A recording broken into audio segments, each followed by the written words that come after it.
Christmas and happy holidays from all of us here at the Odyssey Files. Thank you for joining us on this very special Christmas episode. I am your host, Michael O'Neill. With me, as always, is my co-host, Mr. David Sorry. Good evening, Dave.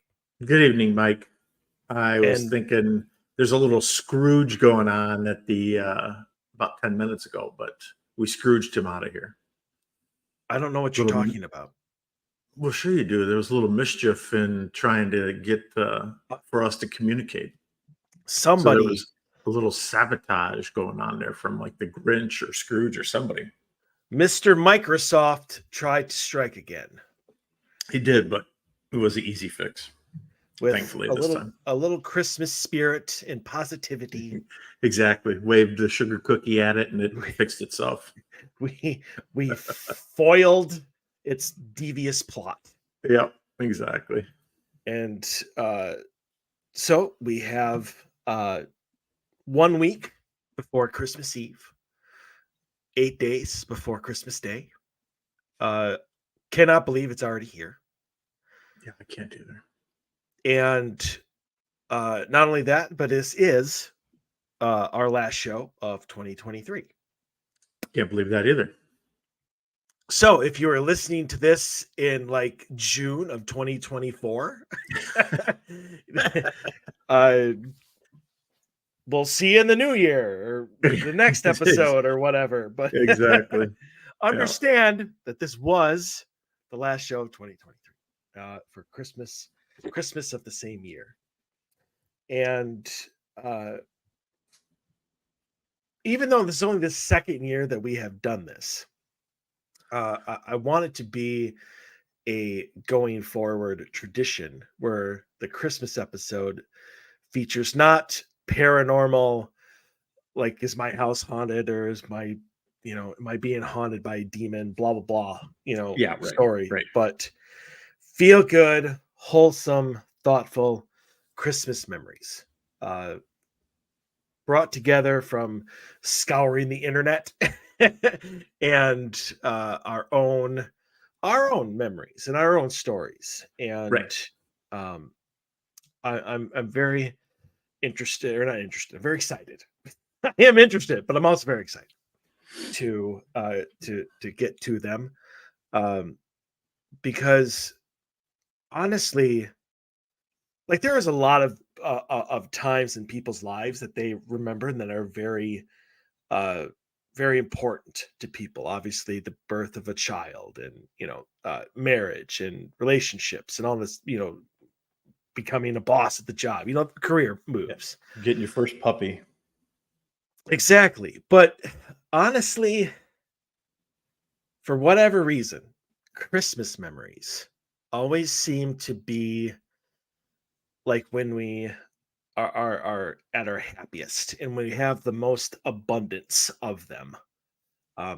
Unless you're like Octomom, where you have birth of kids like 8-9 times, then maybe that would trump Christmas memories. But and I think, and you can correct me if I'm wrong, but it seems that a lot of the memories that I have found and that even I have all stem from when we were children in our childhoods. And as adults, it just kind of like we just get lost in the sea of responsibility and stress and frustration and money issues and everything that just like weighs us down and just keeps us from really enjoying the holiday. And I don't know if that in of itself, like when the holiday is over, can be a good memory or what. But I mean, do you get that as well? I mean, because you're obviously a parent and I'm not. So I mean, here's what I see. Here's kind of what I see. I look at it this way with kind of like you need to go into Christmas with the innocence of a child and like look at it through a child's eyes. And then Christmas is beautiful. When you go into it as an adult and all Christmas is to you is, did I get everybody's card sent out? Did I did we pick up the ham? Did we get, what kind of sides are we having? Are we ordering? Are we cooking in? Who's flying in? Do I have to arrange airport transport? Do we got enough beds for every, then I can see how it becomes stressful. And while there could be beautiful moments within that stress, I think that Christmas is much better if you just simplify it and just keep it, kind of celebrate it for what it really is. Celebrate it for the people that you want to be with, that you love, that you want to be around, right? It's a great time of year to do that. If you're religious, obviously celebrate it for the birth of Jesus. If you're not religious, celebrate it for Santa Claus. And if you don't believe in Santa Claus, then just celebrate it because it's winter solstice. It's cold as hell outside. So everybody stay inside and get yourself a cup of eggnog or brandy or a Coke or whatever you drink. And, and cuddle up by the fireplace and just share good family moments together, or just good friend moments together if you don't have a family. Very true. I mean, and there are a lot of people out there who that's what they do. Or people are stuck in their cities or whatever, and they'll have their friends over for a dinner. Right. I mean, that's what I up until COVID. I mean, you've been there. I had the feast, which will be making its comeback in 2024. The return. Its return in 2024. But I had everybody over. Anybody that would show up.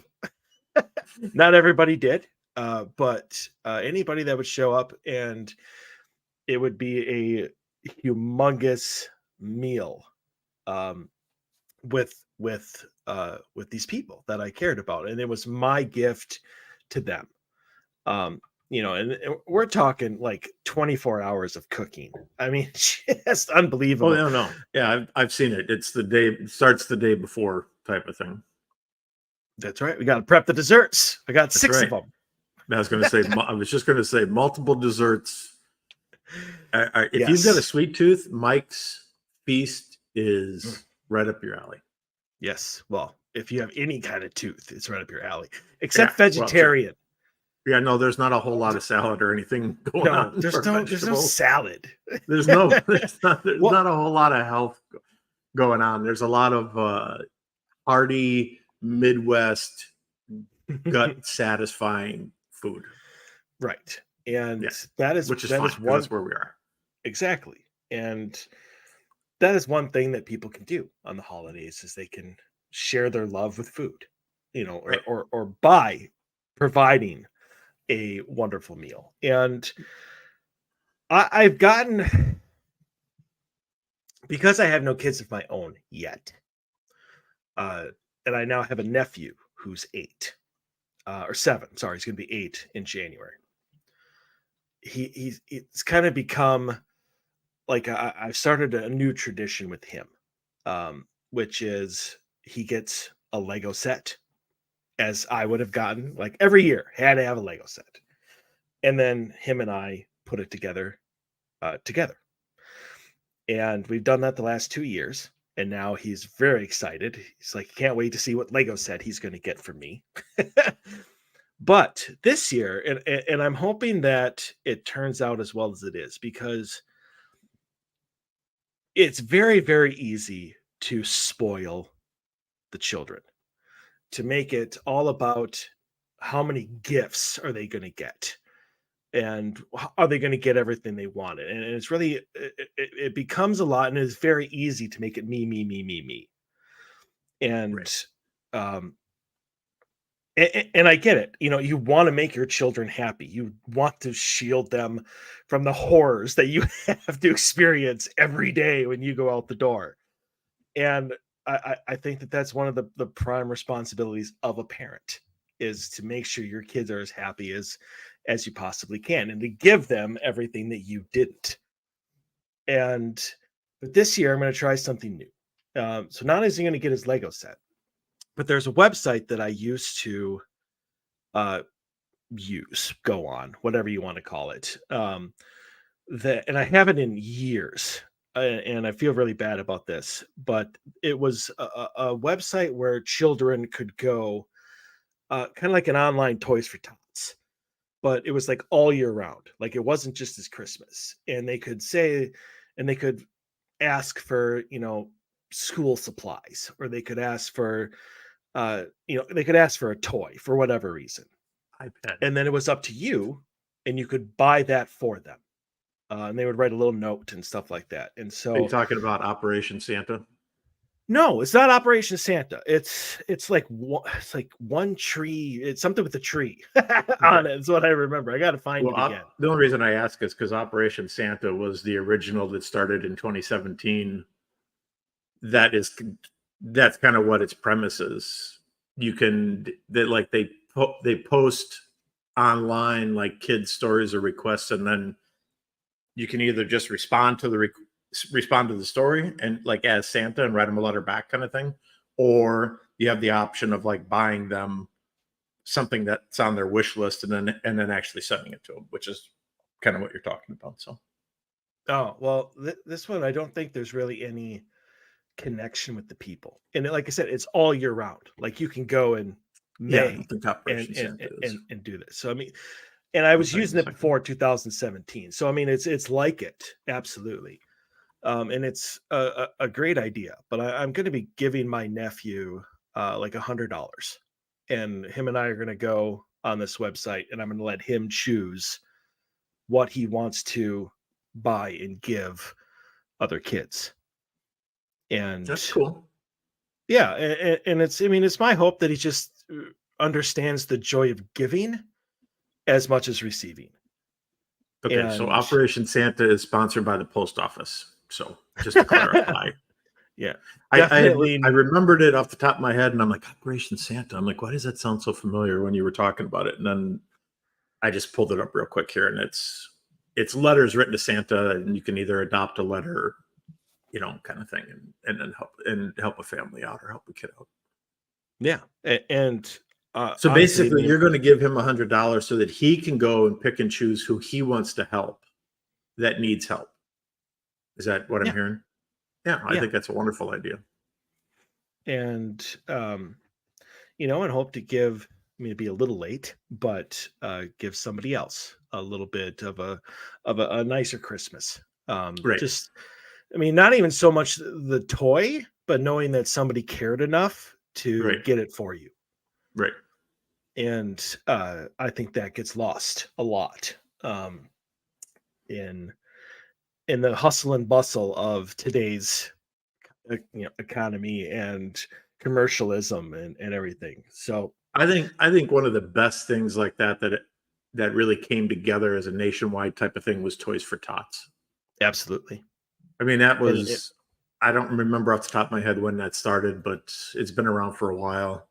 Um, and I just saw something on the news like within the last couple weeks here where I don't remember where it was, but I'm going to say it was somewhere on the East Coast, and it was like set up at a VFW lodge or like a Moose Lodge or something like that. And this play, I'm not kidding you, it followed these two kids in, like a brother and sister, and they got to go in and like kids got to go in, but they got to go in like by themselves and then pick out a gift of what they wanted. I am not kidding you that the inside of this place, from floor to ceiling, just I mean, I was awestruck. There had to have been in this room, like in this Grand Lodge room, there had to have been at least 5,000 things like for kids to choose from. It was absolutely unbelievable. Like they just had pathways carved out of presents. It's like a present bomb went off. I thought it was absolutely amazing. And I'm like, um, wow, now that's an outpouring of love for the kids that don't have aren't going to have a Christmas without something like this. agreed. And for the first time, when I was at my sister's at just a couple weeks ago, and um, apparently there's something that my nephew's school is doing that never did when I was there. But like a couple weeks before Christmas, all the parents that wanted to anyway could just donate anything that they wanted. It didn't matter if it was a toy, it didn't matter if it was a vase, it didn't matter whatever junk people had in their house that they wanted to donate to this. White elephant gift. Not even that. Just anything that they wanted to donate. Because it was a fundraiser. Um, and then they set everything out. They minus the prices to, $1, $2. You know what I mean? Just Yeah. really cheap, Right. below, garage sale prices. Right. But they allowed the kids to bring a list, and then the kids without parents, without any supervision or whatever, could then walk through the gym or whatever with all of these things sitting out there, and they could pick what they wanted to buy their family members. My school did that. Or Really? well, my kids. Sorry, Your not my school's school. kid. Okay, your kid's My school. my my daughter's school, Chisago Lakes, did that. Huh. Mine Yeah, there's never did. actual name. Yeah, mine didn't either. There's a although man, I remember maybe it was through church that I did it because as a kid I remember like like going in with a couple dollars worth of quarters in my pocket and being able to like buy little things for the family members as a kid.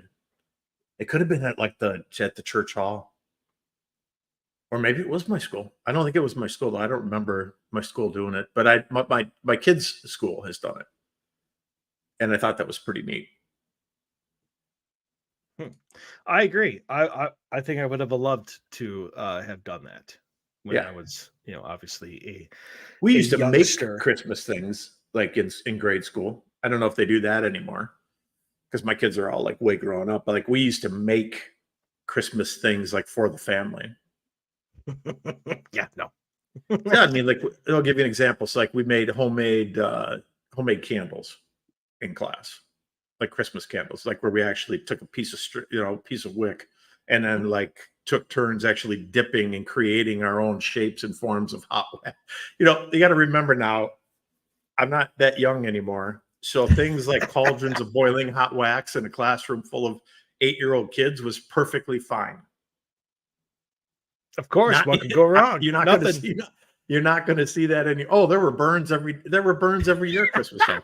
That was part of going down to the nurse's office because you touched the kettle with your forearm or somebody pushed you into it or whatever the case might be. There were people who would dip their hands in the vat of wax. There's all kinds of fun stories coming off of those years. But anyway, like we would do that, or we would get. I remember like bringing in cans, like a soup can or a can of like from like pineapple rings or something like a metal can. Take the lid off of it, and then we would take and just cut construction paper and make Rudolph face or Santa face or something like that. And that was like our parents' gift where they could take it to work and like put their scissors in there or their pens and pencils. And so we did like there was all kinds of arts and crafts, homemade things going on when I was a kid that we would make stuff. We didn't really make things like for our siblings. It was more like for your parents. Of So the course, nobody siblings likes their got it. So siblings. they got screwed. Yeah, but our parents always like my parents always got something homemade from me for Christmas for like many years. Not anymore, but many years. Huh, well, not so That's much like me. something I should start. Like I should have kept that. That would have been a good tradition to keep going. Like something homemade every year. Yeah, yeah. You Don't know, think I ever. No. I mean, now it's at least for me, it's very specific, obviously, um, but to each person. And I like it to be like I'll do customized stuff. I've done that for many years. Um, I won recently 1 year. In fact, this was one of the last presents that my grandma actually just absolutely loved. And I had taken my sister and I weren't getting along. Siblings do. And that yeah. absolutely tore my grandma apart. She was 100% family first. Doesn't matter if you have problems or not, family. Get over And it. It's the yeah, holidays. yeah, pretty much. Get over it. It Like, pisses me off. I'm in the boat right now. Totally and pisses me off. and It's Christmas. yeah, Get over it. yeah. Leave your shit outside the door. agreed. And so it was my sister's idea. Her and I went and had professional photos taken. Picture. Yeah, Yeah, nice. picture of her and I, and then obviously bought nice frames, um, and gave it to my grandma for Christmas. Loved it. She started crying. Um, a few years after that, I took a collage of children of photos from my childhood. Um, with my sister in it. Obviously, not just me, but with her and I both.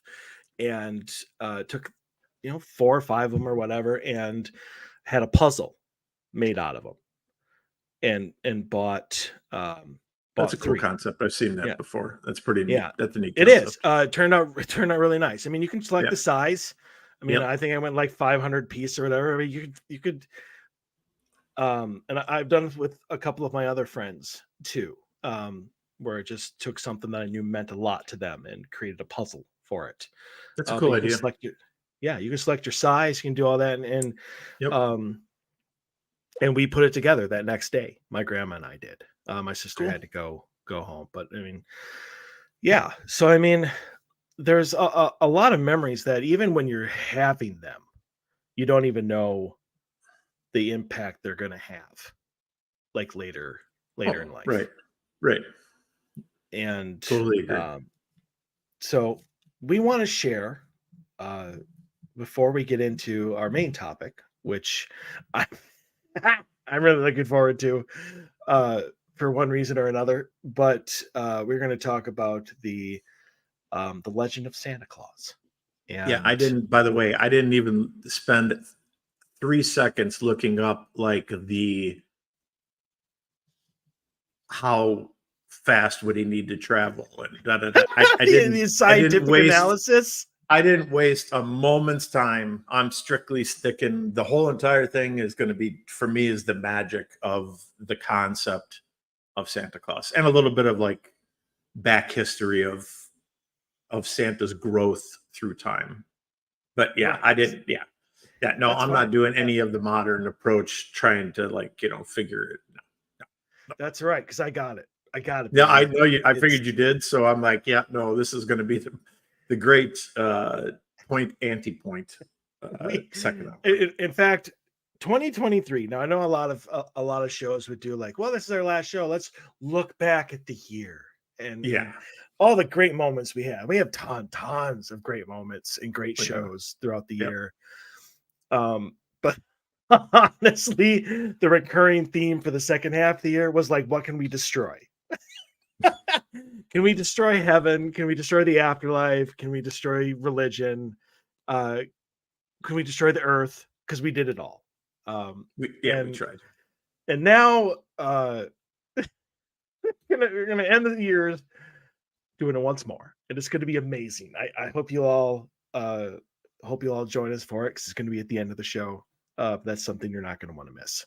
Um, but yes, not a lot of people know or care, I guess, that Santa Claus is actually based off of a real person Yeah. from history. So we are going to talk all about that in the second hour. But to get things rolling, I talked about this last year, and because we have obviously a lot of new listeners who probably have not listened to last year's Christmas show, I'm going to share this memory, probably one of my favorites, and I've got many more besides what I've already shared tonight. And it is still, I think I was got 6, something like that, 7 years old. Um, Still one of my most cherished memories. And that is and I still remember to this day. Like I can look back in my head and see my basement and the tree and the couches and everywhere they were, and what it sounded like and what we were doing.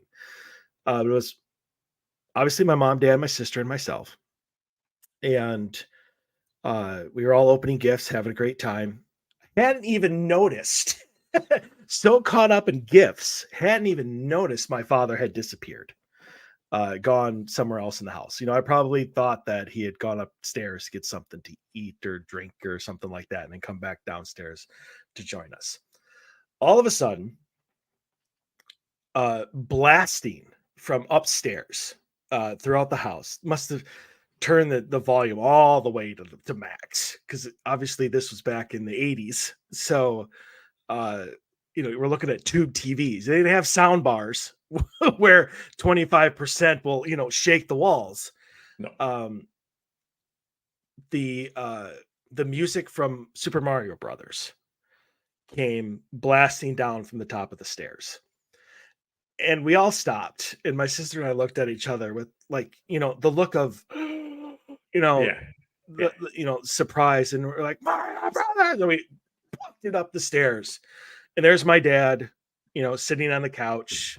TV was which usually faced the kitchen table, because we're obviously a middle income housing, so we had TV while we were watching, instead of talking to each other while we were having dinner.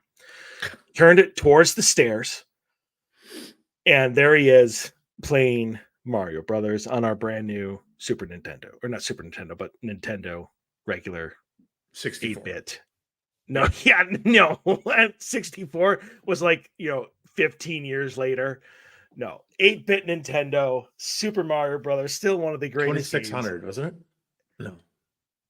You mean the price? Anyway. No. I'm thinking the Atari 2600. Oh, we did have one of those. Yeah, I had one of those previously. Too. Yep. But I used to have all of my consoles, and just an absolute ton of games, and I got rid of them all years ago. I don't know why I did that. You sad. I mean, I had them all in totes, clean, boxed. I mean, all the controllers, all the accessories, everything for all the different consoles. And I wish I had them now. I feel like because I don't know what the hell I was thinking. I don't know if I had this stupid epiphany, well, technology is so great, and the PS4, the graphics are so incredible. I don't want to go back and play 16-bit and 8-bit games. And now they're worth a fortune. Well, yeah, but in nostalgia for me, I wouldn't have sold them. I would have kept them, and been displayed them or something, Well, I mean, I honestly think that's why they're so expensive. It's the nostalgia of it. Oh, I'm sure. Absolutely it is. I still, I bought, it's sitting right here. I bought a Nintendo Switch. Yeah. And had no real interest in a Switch for any reason whatsoever. Mm-hmm. The reason I got it is because I was told that you could play 8-bit Nintendo games. Yeah, the old school games. And that you would have access to all of these games. And I was foiled. I was lied to. You were Scrooged by this person, because it's only a select amount of games, and none of which was ones I really wanted to play. So I honestly, it's sat on my desk probably now for at least a year, and I haven't touched it. So here's kind of a cool thing, because right now, and I'm not promoting Sony here, it just happens to be what I have. So they're having a huge Christmas sale, end of year sale at Sony on PlayStation right now. And you can get these arcade packs with Sonic and Sega game, and there's 50 old school Sega games right now, which is normally $49.99. It's 90% off. It's $4.99.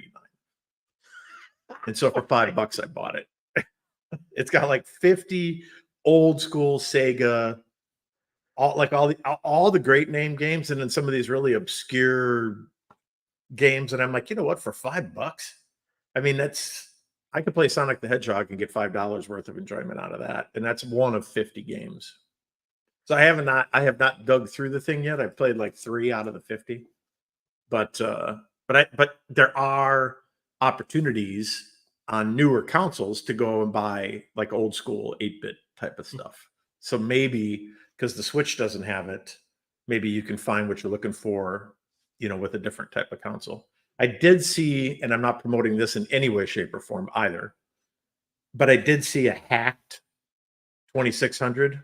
There's somebody out there who's hacking 2600s, and it has some sort of card in it, and every single game ever made, including all of the Japanese stuff that is like super rare, you can get you can get it all. They're like $50. And it's got like 1,000 games on it.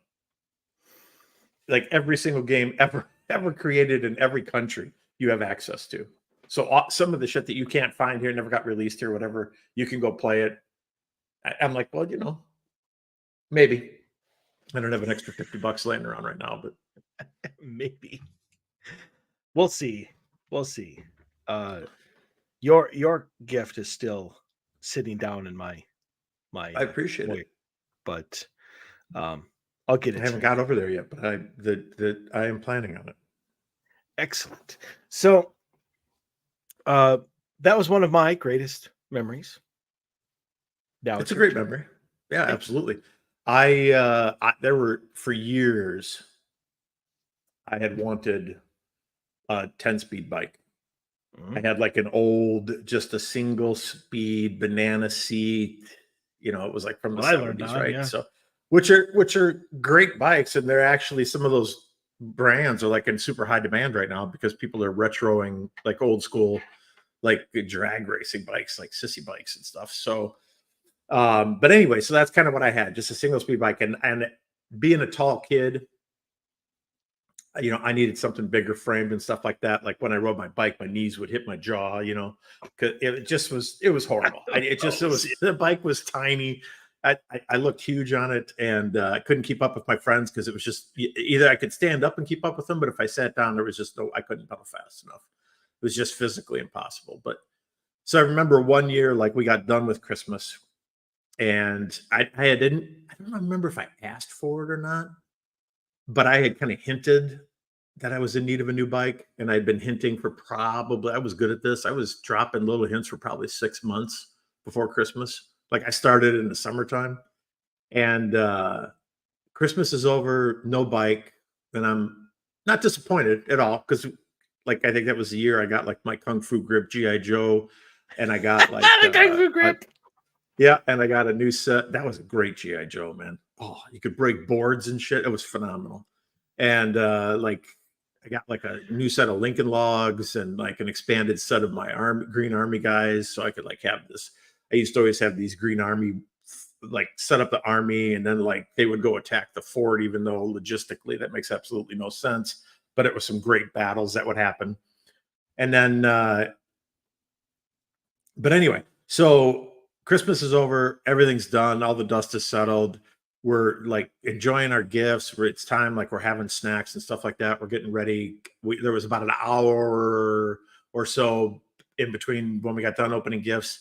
Mom and dad would have coffee and we'd have like a little snack bite to eat, and then we'd get ready and go to grandma's house. And my mom goes outside and walks back in the door, and she's pushing my brand new Schwinn Continental 10 speed.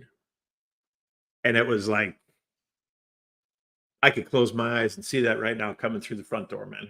It was like I lost my shit, jumping and screaming and hooting and hollering. And I got on that bike. I was riding that bike in the house, like around the As you dining should. table. You couldn't get me off of it. We're sitting in the living room. Everybody's on the couch. I'm sitting on my bike. I mean, I loved it that much.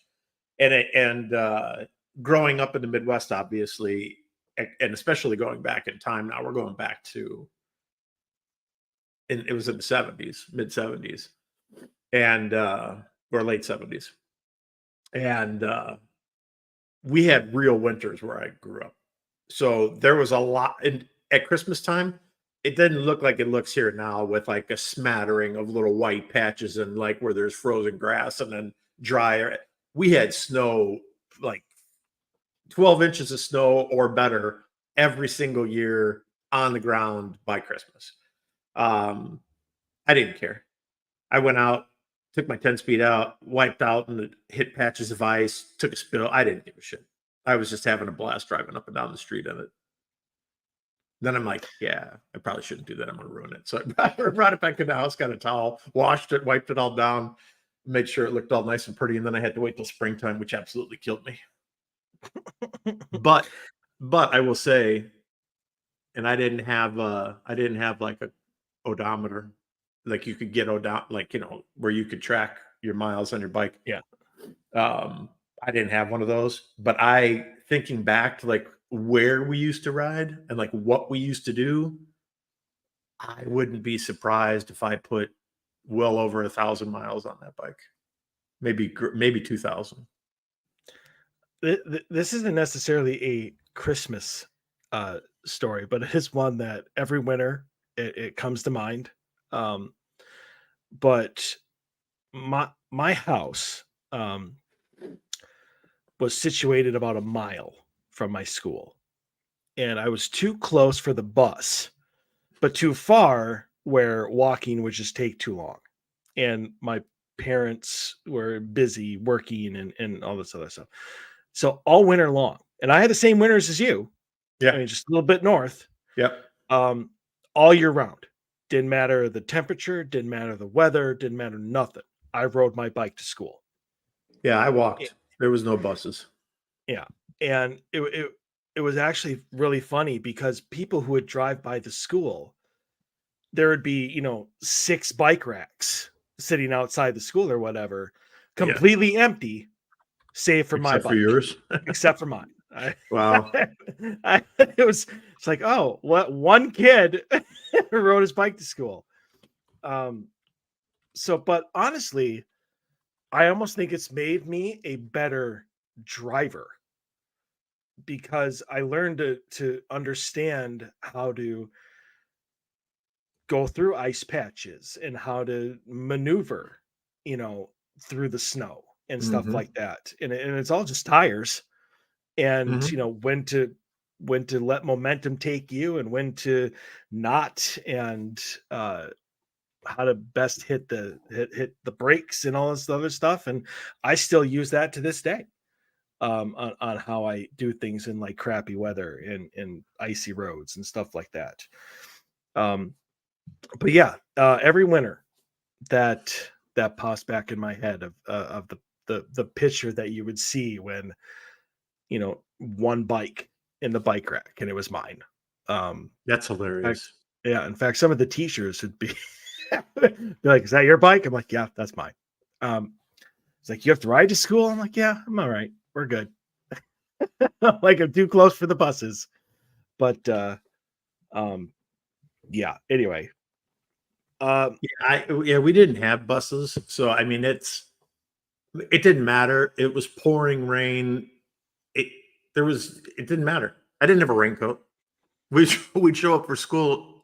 Just we might as well jumped in the lake with our clothes on. Some days, I mean, not every day, obviously, but some days. Um, but that I don't know. It's going back in time, nostalgia wise. I mean, we got over it. Life went on. We did everything we were supposed to do. Went to school, went to all our classes, did every. I mean, eventually dried off. You know. by noon, we were just like everybody else. Yeah, right, exactly. By lunchtime, we didn't have squeaky shoes anymore. With water going walking down the hallways. Stuff like that. So it was good. So I've got a cool story that I Okay. want to share. Um, so years and years and years ago, I think it was the first house that I had owned many years ago, and no kids yet.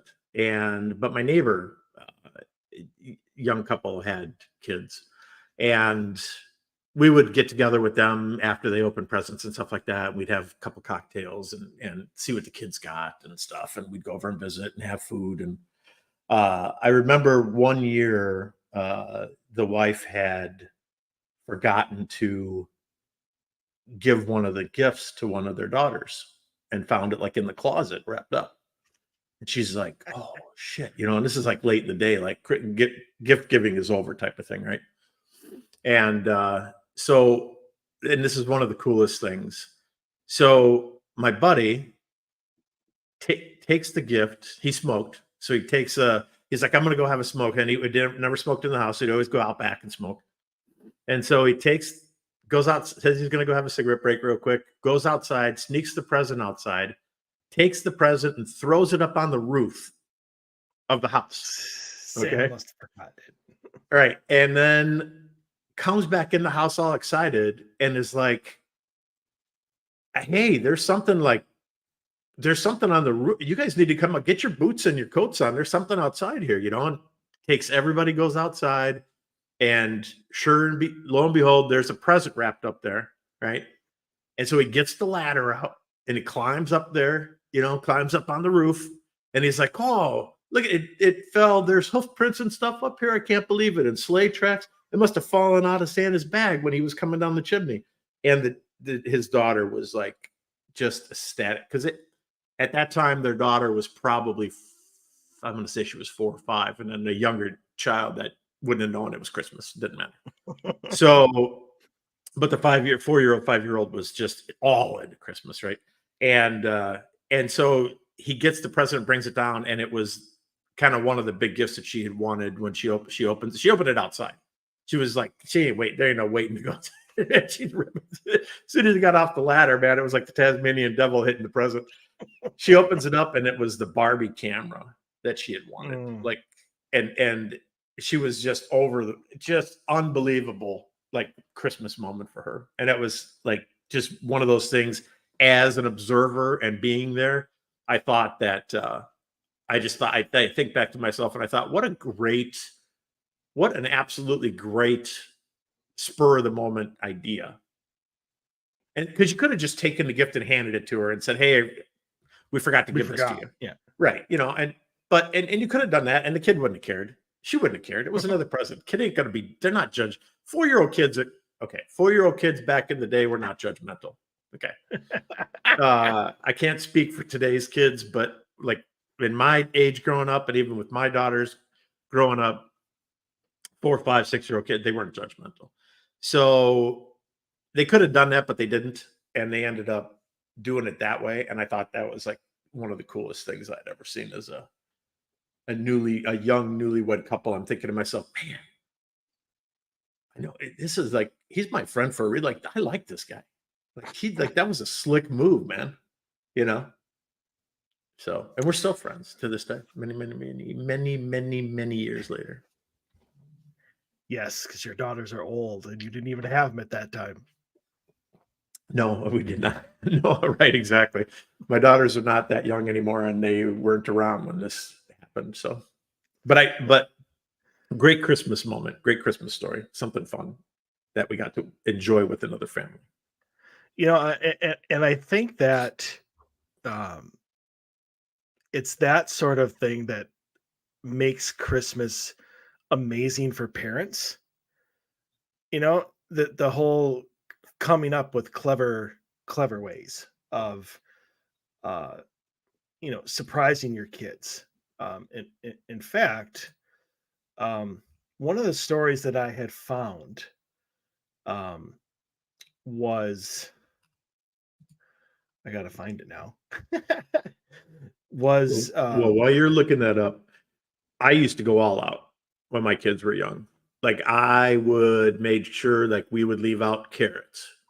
And then I would actually bite the carrots and like leave carrot, like spit them out on my carpeting in my brand new house. Like I'd have carrot. I would get my big boots and I'd get them dirty. And then I'd make boot prints here and there from the fireplace to the Christmas tree. And then, the cookies and, the whole nine, man, it was the whole 9 yards. And there would always be like, I used to get chocolate covered raisins. And then I'd be like, oh, looks like maybe one of Santa's reindeers came down because they had to have help bringing presents. And they pooped on the rug. And then my kids would be, and they'd be all freaked out. And then I'd run over and I'd pick them up and I'd be like, oh, and I'd eat them and they'd really lose their minds. I used to do all kinds of crazy shit, man. I had them laughing, screaming, running in terror. Messing with your kids at Christmas is definitely... Messing with the kids at Christmas time. It was a blast. I did find it, and I want to read it because it's again something that it takes a lot of effort and stuff to do it, but I think 100% worth it to see the kid's face. But So it was it was written. Ugh. When I was in kindergarten, my parents used to decorate the entire house for Christmas overnight while I was sleeping unaware. I remember going to sleep as usual, with the home as usual, and then waking up into what I can only describe to my little mind then as magic. I remember running back and forth to the pretty candles and runner on the side table to admiring the garlands along the staircase rails, giddy with excitement. I also remember walking awkwardly in a puffy snowsuit outside with my brother and being pulled on the way to school inside a toboggan. Oh, yes. Yeah, it's um, classic right there, getting pulled oh, with a toboggan. sledding. I keep wanting to go to one of the um, ski hills because Hmm. they have tubing. Yeah. Oh, that's a blast. If you haven't done that or haven't done it in a while, go do it. Absolutely Uh, phenomenal. I love doing that. I haven't, and I really want to because you don't have that nasty little thing of having to climb up the hill. You Mm-mm, tow just rope. grab out of the rope and it pulls you on up, Yep. and I'm Yep. I'm that was the worst part of sledding was walking back up the hill, but by God, going down it, so much fun, Oh, absolutely. And you especially in this, fly. You fly especially on the it too sled. because of the slope on them bad boys. Oh yeah, uh, especially sledding in. I don't know even know how they made it, but you could steer it. It had that little wood piece at the The front old of it. rail sleds? Yeah, the old rail sleds. Oh, But yeah, the ones I grew up with, absolutely. Yeah, you could, right. You could steer them with your feet, yeah, left and right. uh-huh. It was It was great. amazing. Oh, Yeah, loved it. or if you were like me, suicidal, you would, go down face first, and then you steer them with your hands. Because that was after you got brave enough after you went down a few times, going down face first was the only way to go. That's right. I'm king of the world. Yeah, exactly. Yeah, Type of thing. So I mean, and I get all of these ideas from reading like these stories and stuff, things that I can't wait to be able to do one day. I I'm gonna love messing with my kids. And just trying to find creative ways like my dad did for me, well, me and my sister, on that day. Like I will probably recreate it, but it'll be like a PS10, something like that. yeah, Uh, so wanted to share that story with people because it goes right along with the whole, parents really going out of their way to surprise their kids. absolutely. And uh, But see, that's the fun part of Christmas is great, silly, funny, happy, sad, whatever moments. Not it's the and I get it as a kid, right? It's sometimes it's the gift too, because there's always like that one gift that you want, like that one, you know, God, this is the gift, right? Like for me, it was my 10 speed for 6 months, but it's all the other. I can tell you more things about what happened at Christmas time, like with family and sitting down to eat and talking and sharing stories and going to aunts and uncles' houses and da da da. Then I can tell you what I got for Christmas. You know, I mean, at the moment, it was the presents as a kid. mhm. It's the presents, right? But as you age, it's the moments surrounding the holiday. It's not the actual gift. I like again, I got a Lego set, and I got a lot of other presents. But even back then, I hated surprises. I had to know. I didn't have to have it. I just had to know. And that still goes on today. Like people accuse me, and we've talked about this on the show many, many times over the years, about people accusing me of like being like a control freak, and I have to, have to control everything. I'm like, no, no, no, no. I don't have to control it. I just have to know. I just have to know what's going on. I don't need to control what's going on. I just have to Right. know what is going on. And so, like, with surgical precision, I would, you know, peel off that tape and open up the present just enough so I could see what it was and then Yeah. close it right back up again Yeah. I'm and make guilty it of so that. Yeah. And I think a lot of us are, and there's nothing wrong with that. I didn't have to have it, but had to know what it was. Yeah. And the whole shaking it really just didn't do anything for me. No, right. We started off with the shaking thing, and then my parents got wise, and they would like pack it in such a way that it wouldn't shake, even if it was supposed to shake, it wouldn't shake anymore, type of thing. They put a piece of clothing in with something, to keep it from moving. And then so I got smart. So I would I would get the sharpest kitchen knife, Mhm. and I would make a slit right on the fold where the tape line is. And then I'd open it just like you. I'd open it just enough to see what it was, and be like, oh, yeah. And then I'd push it back up, and I'd take another piece of tape and put it right over the top of that other piece of tape. Mhm. And I don't know if my parents knew I did that or not. And I didn't do it to all the presents, just a couple that would like, I really needed to know what they were. Not like everything under the tree, but just like a couple of them, I'd be like, I gotta know what's in that box. And then more frustrating was when you did that and then you still couldn't tell what it was. And you're like, yeah, now I gotta Oh, wait. yeah, my mom got wise to what I was doing, and knew that I would do it every year.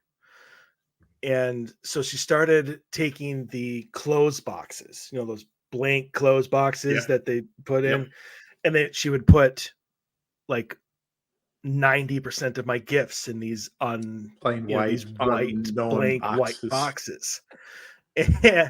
And and towards later in the years, not when I was an adult, but later in years for me still being a child, she would just appease me. She'd be like, "Look, I don't want you looking in the presents." I'm like, "So I will give you one. You can pick which one you want to open, now." It's like a week before Christmas or whatever. And then, to satisfy your curiosity until Christmas. And that actually did work. I think a little bit. I think I still peaked, but I wasn't like, I gotta have this now. Um, I just was really excited about the Lego set. Like just loved Legos and still do. Um, but yeah, she tried the whole hiding thing, hiding it somewhere in the house. That didn't Yeah. last. Yeah. No. That, No. took me 20 minutes We before that became that was done. kid like our kids growing up, like as kids growing up, we became great junior detectives. Mm. Just great junior detectives. Like, okay, where would I put that if I was mom? And then it was just like sleuthing around the house until and then when you found it, you're like, yeah. It was one of those moments, man. You're like, yeah, nice try, mom. My mom actually got pretty good. She would take some of the bigger things, and she was a Cadillac lady, and she always had just the huge Coupe de Ville d'Elegance Cadillacs, the big sleds, and the trunks were massive, as you know. I mean, Mhm. you could put 3, 4, 5 bodies in the back of a Cadillac trunk, and she would leave the presents in there. Mhm. I'm like, that is totally not okay. Like that is totally not okay. And I even told her that one year. I'm like, I know you got presents in the trunk that are like wrapped and stuff. That is totally not okay. I actually had a discussion about it. I lost. I mean, of course, but Of course, yeah. but I brought it up, and I'm like, that is just totally not cool. I I would like to talk about the fairness of this Yeah, arrangement. exactly. Yeah, hide them in the house so I can sleuth around and be junior detective because I enjoy doing that. And then you're totally ruining it by leaving everything in the trunk of the car, and I can't get in the trunk of the car. Well, you Totally could, not you just okay. didn't know how. Well, right. Yeah, exactly. And it was Yeah. one of those things, like, as a kid, I'm like, "Oh, is she gonna know I was in the trunk?" Yeah. And then you gotta take the keys, and back then, it was the key ring of 86 Ring of death, keys. yeah. You know what I mean? So, as a kid, you don't know which key it is that's gonna fit the trunk, and they're big, and they jingle, and she's got work keys, and house keys, and car keys, and keys for shit you don't even know what they're for. And then like 8 or 10 other things hanging off of the key ring. I mean, it wasn't like it was like sneaking out with a little remote. At least it didn't have at least it wasn't like today's cars where like if you're gonna go in the car, like hit the power trunk release, right? It's like beep beep. There's no way to get around that. But kids will. They will find a way. they'll find a way. Absolutely. You will never know like the peak level of a child's ingenuity until there's a present at the end of the line. Oh yeah. Or something that they want. I mean, just something that they need to know. A child will do. We become great. We learn great attributes that we carry through life as kids. And then some probably not so great stuff that we carry through with us too. But for the most part, we carry through these great things that we learn as kids and bring them forward into our everyday lives as adults. Agreed. Not that we're smart enough to implement them the way they should be implemented, but they're there. They're in the brain. They just maybe don't necessarily get used properly for some of us. So we're going to go to break. And when we come back, I got one more suggestion that I'm going to throw out to the world of things that families can do together that always meant a crap load to me. And then we will get into the magic of Santa. The magic of Santa. So, all right, we'll see everybody on the other side.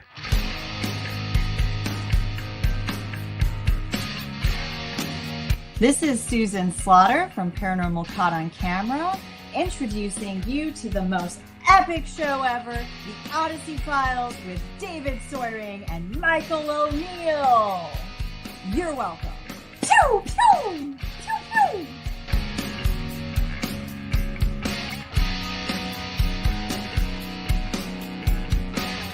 Hey, this is Grant Wilson from Ghost Hunters, and if you ever have time that you never want to get back, spend it listening to Mike and Dave on the Odyssey Files. This is Heather Taddy of Paranormal State and Alien Highway. I can't say that the Odyssey Files are out of this world, but Mike and Dave are quite abductable.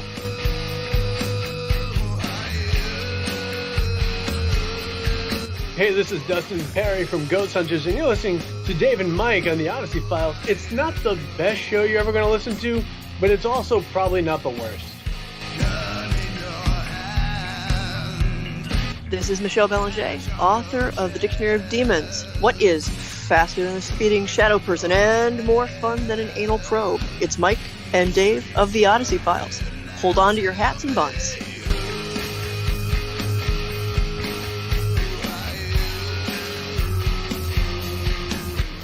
This is Elizabeth Saint. You know, in my journeys I've confronted an over 1,000-year-old demon from the depths of Shepherdstown. But then, you know what happened? I came across Mike and Dave. And hot damn, nothing could have prepared me for the Odyssey Files. My second favorite radio show. I love you guys. And we are back.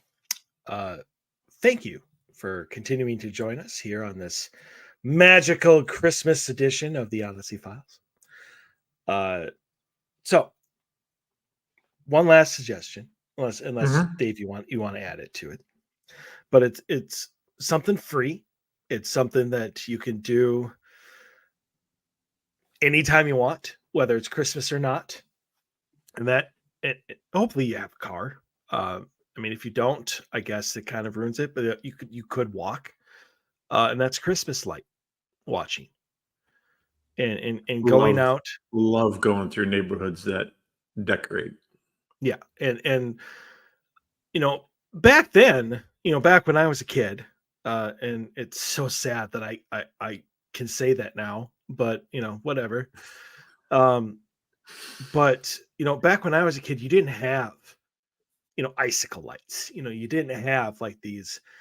The epitome of an amazing light thing was obviously the Griswold household and and Christmas Vacation.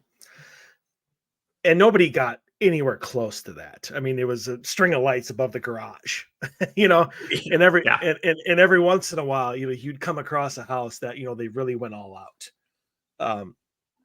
Now, holy garbage!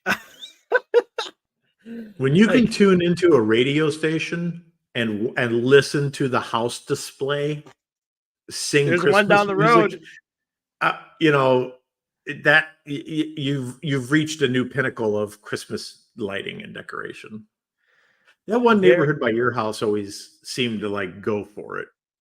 Like that one block or 2 block stretch of houses, yeah, it would be just kind of southeast of you. yes.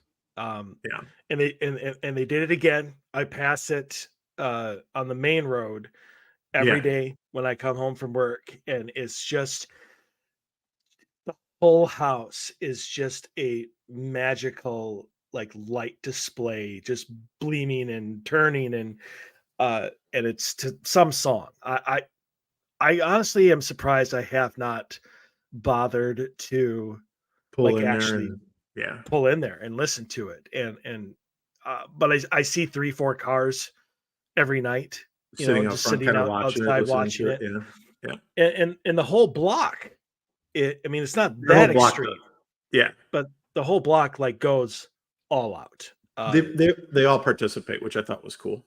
Yes, um, and you know, eh, and my family's gotten away from doing that. I went out a couple years ago just by myself, um, on Christmas Eve, uh, and drove around all the neighborhoods, and um, obviously didn't enjoy myself because there was by myself, but I mean I Totally. enjoyed it, but not Yeah, to that level. right, It's something that you do as a family, right. and it's free. All it's going to cost you is $5 in gas, to go slowly around, and it's something you can all enjoy together. So I mean, if you're honestly looking for something to keep the kids entertained and enjoy as a family when you don't have a lot of money to do so, uh, that's always available, to do it. I So anyway, agree. So if you don't have a car but you have money, and the only reason I say this is because a friend of mine had done this. I don't know if he's still doing it or not, but he had an opportunity fell in his lap, and he bought 3 limos all at the same time. And he used to do a lot of weddings, bachelor parties, bachelorette parties, stuff like that. But what he started doing one year was doing a Christmas light tour. And we actually, one of the first years he did it, I had done him a bunch of favors throughout the year. And so he's like, come on, let's go. He says, got some friends, and he had picked up some beers, and he's like, I'm driving. You guys can sit in the back and have some cocktails and da da da. And he drove a couple, 2-3 hours, and we drove around and checked out all the lights, and it was great. We didn't have to drive. We were sitting in the back. It was phenomenal. It was a great time. And at the time, I think, God, it was not that expensive. He was charging like $75, $100 maybe for the night for like 3 hours, which really, if you think about it, that's nothing. You don't have to drive.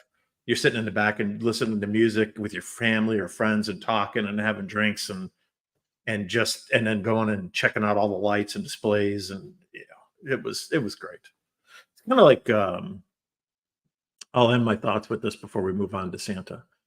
Of course, not right when I'm going to say it. The Zephyr. So yes, it doesn't run anymore, but they always used to have at the holidays the Christmas train on the Minnesota Zephyr, and the Minnesota Zephyr was like a 1930s streamlined locomotive, restored. All the cars were, it was all from that era, and it was all vintage, and it was all restored, and they had a dining car and a cocktail car, and you name it. And you would go, and you would actually take the train ride through the St. Croix Valley, running right alongside the St. Croix River, and it would go up north, and then it would stop and then kind of do its thing and then come back down. But it was a couple hour train ride, and you would have dinner on there, and then like the Christmas one, Santa would come through there, and he'd have gifts for the kids, and it was done beautifully, and everybody was there for the right reason, and just the atmosphere was just phenomenal. And I really wish that they had that back. Like that was a really cool thing in our local area that you could go do. I agree. For a Christmas gift one year, my friends Paul and Carla, I got them 2 tickets to the Zephyr. Yeah, it's a great gift. And they went and they had a great time. And I'm like, I want to do it myself. Yeah. And so this was maybe like a year or 2 later after that. Freaking go to buy tickets, it's shut down. Yeah. So I missed my opportunity to experience the Zephyr. So I agree with you. I would love if they brought it back. I don't think that that's in the cards, but No, I don't think so. I don't think it was great, and it wasn't cheap. I mean, it wasn't like it was $20. It was no, I don't remember what it was, but it was about $100 a person, I think, right in that neighborhood. But it was really cool. And it was just a really cool thing. I just don't think either whoever was running it, something happened to them and nobody picked up the ball, like physically or, health wise, or something happened to them. And nobody picked up the ball and ran with it, or it just regretfully turned out to be not financially lucrative or profitable at all. Yeah. But it was great. What is profitable though is Santa Claus. Christmas. It's Christmas. In fact, we'll get into this later, but I mean, in reading and looking up, like different information and stuff on the history of Santa Claus and his rise to what he is today. I came across, not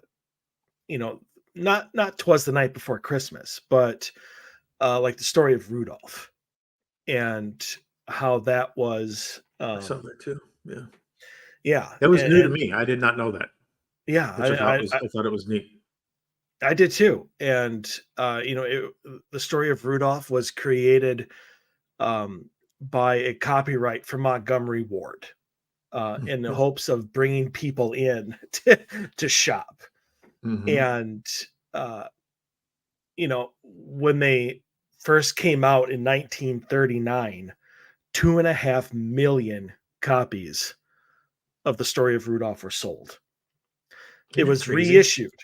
Yeah, it was reissued in 1946.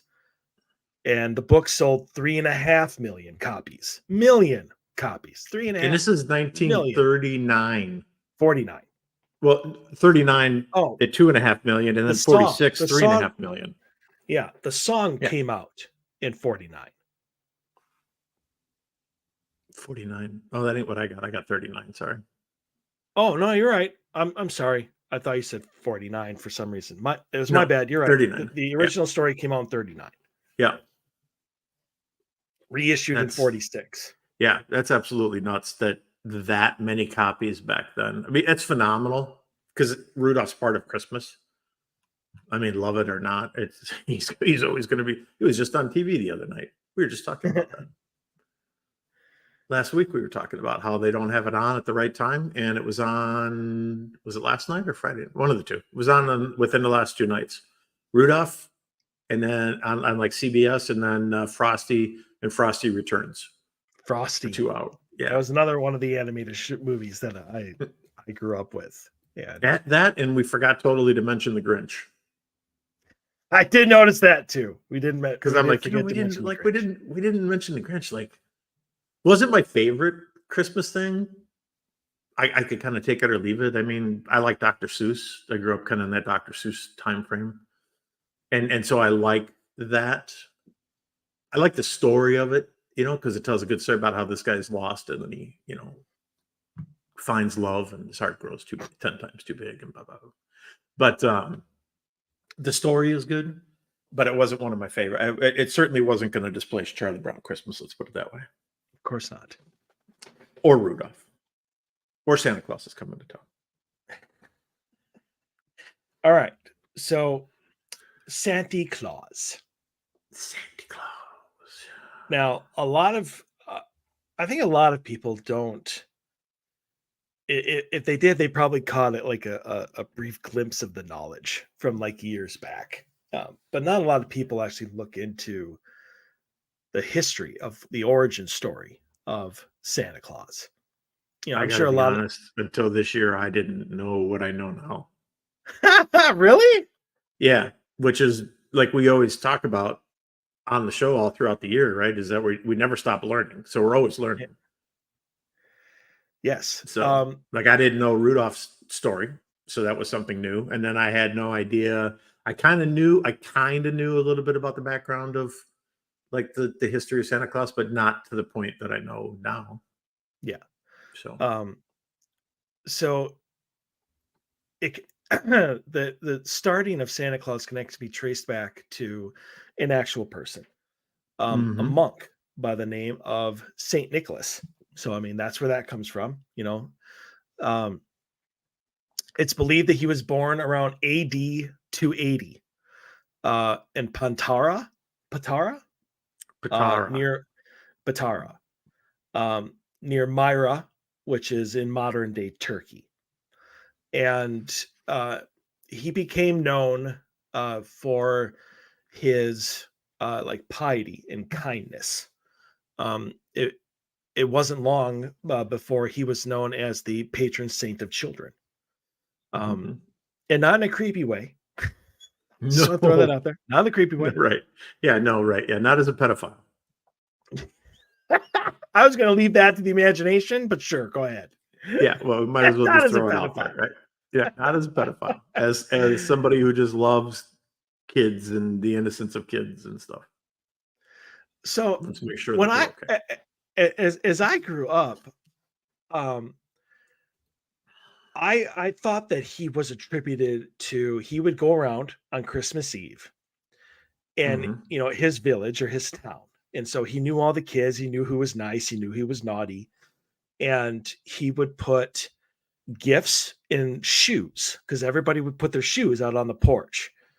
And he would fill people's shoes who were good with presents, and anyone that was naughty or not nice throughout the year would get coal. But apparently, that was another uh, edition of him. It's it sounds like the elves, like the Keeblers. Keebler elves, What did they call? Yeah, what did they call the where the hell's that story from? Is that Pinocchio? the What did they shoemaker. call? Yeah, right? Wasn't Geppetto a shoemaker No, Geppetto was a doll or maker, a but puppet no, maker? Yeah, doll not maker. yeah, puppet maker. But no, you're talking about the shoemaker elves, the ones that would help him at overnight. Yeah, yeah, Yeah, yeah. but no, incorrect. Eh, strike one. But First time this year. what? That's You not were bad. wrong. Yeah, No, 12/17 of 23. That's not bad. That's I'm only 13 days shy of having a perfect season. so Anyway. yeah. Um, it's right here. It's somewhere in here. Well, you run with Um, it and I'll fill in the blanks. well, no, I'm looking for. Oh, there it is. Pierre Noel. I mean, they often. Um, I think the Santa Claus with Tim Allen when he gets arrested and they keep asking him his name, and every name he says somebody different. Yeah, Saint Nicholas and Kris Kringle, yeah, Pierre Noel, yeah. and so Pierre Noel, who is like another. It's kind of from the thing of Santa Claus around the world, so it's a different Right. culture version of him. Um, but it says Pierre Noel is responsible for filling the shoes of French children. So I Hmm. think that's where that came from for me, and why I thought that was what he did. But he basically, the Saint Nicholas traveled around. He kind of gave up his worldly possessions to the point where he gave them all away. Um, One of the best known Saint Nicholas stories is he saved three poor sisters. Their father was going to sell them into slavery, and he gave them his possessions as a dowry, so they could get married and wouldn't have to be wouldn't have to be sold. So I mean, that's just kind of the things that he did, is he just traveled around and helped people, with kindness and giving them everything that he had, and that kind of set up the legend. Obviously Santa Claus is the I don't want to say he's the saint of giving, but he's like Father Christmas. He's the person who just gives. And it's interesting because by the Renaissance, Saint Nicholas was the most popular saint, in Europe. Even after the Reformation of it, after that, where like the I don't want to say the worship, but like the saints and the liking of saints was actually discouraged. He still he still kept a positive reputation. People still loved Saint Nicholas. So that's kind of like the very, very backstory. And which so is now which is a lot older than where I first thought. So I'll AD be honest. 280. Yeah, 280 AD. So I never, I didn't go back that far. For a long time, actually, I'm going to say through my teens and 20s, probably. Okay, so let's start this off with this statement. I never stopped believing in the magic of Santa and Christmas and stuff like that. I still am a kid when it comes to that. I raised my kids believing in Santa. When they would come home after they got to a certain age and they'd be like, well, Santa's not real because so-and-so at school made fun of me or said, that, and I'd be like, well, that's just because they're not on Santa's nice list. I always had some great reason. They always got coal. I always had some great reason why, and I perpetuated the belief system. So, but I forgot what I was going to say. All right. Well, moving on. It'll come back to me. All right. Well, if it does, oh obviously. no. I remember what I was going to say. Sorry. Okay. So I knew that Santa Claus was, and I've known this like since my teenage years, but I didn't put everything together. Was based on a saint, and Saint Nicholas was my assumption. I didn't know that for a fact, but I assumed that was probably his name. Like it wasn't Saint Peter, but just for story's sake, they changed it to Saint Nick. I figured it was Saint Nicholas, but I had absolutely no idea of the backstory of it. So I always thought that Coca-Cola took a saint and basically popularized it in the 1930s with their ads of this jolly guy with a big bushy white beard and in a red suit and hat, drinking a bottle of Coca-Cola. Like they perpetuated or created this Santa Claus, kind of how we know Santa Claus, right? Because Saint Nick didn't. Yeah, Saint Nick did. Well, that's not totally not right.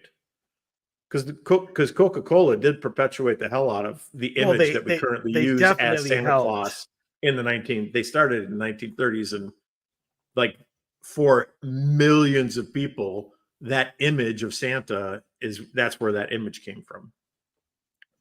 Hundreds of millions of people probably. So same thing with the bears, with the Coke bears. Polar bear. Yeah, the polar bears. I mean, those are the polar bears. And that's a funny thing is you don't see those ads on TV anymore.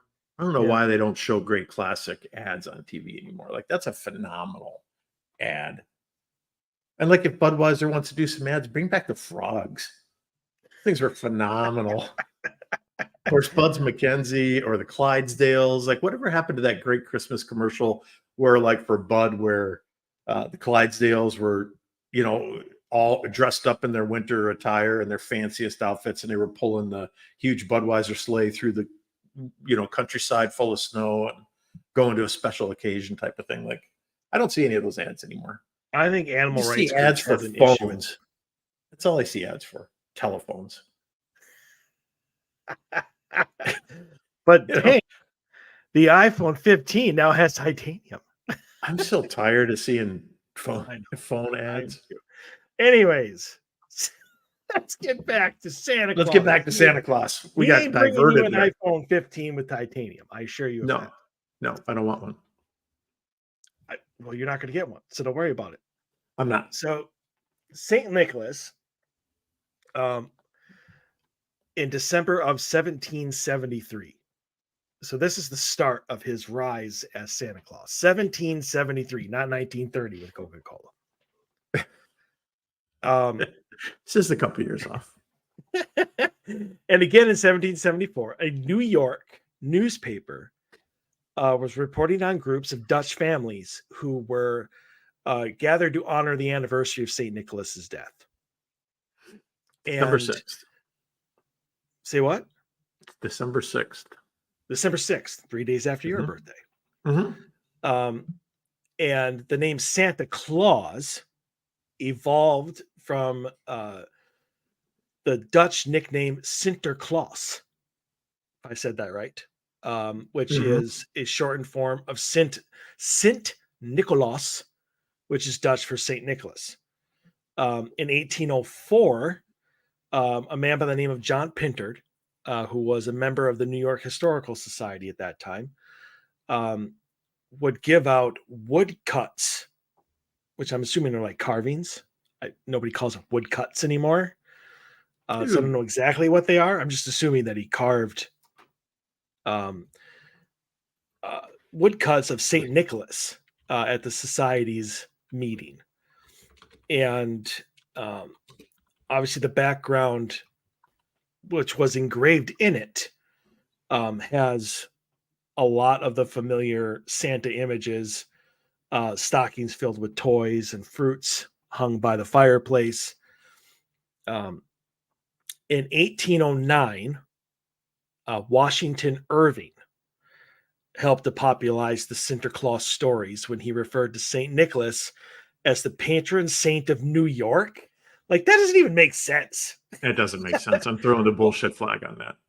So, I mean, two-second interjection here. Woodcuts are when you carve a block of wood with an image, ink it. Oops, sorry about that. Ink it and then print it. So basically, you're printing like your own cards, type of thing. Gotcha. Okay, which is a little different than what we were thinking. So.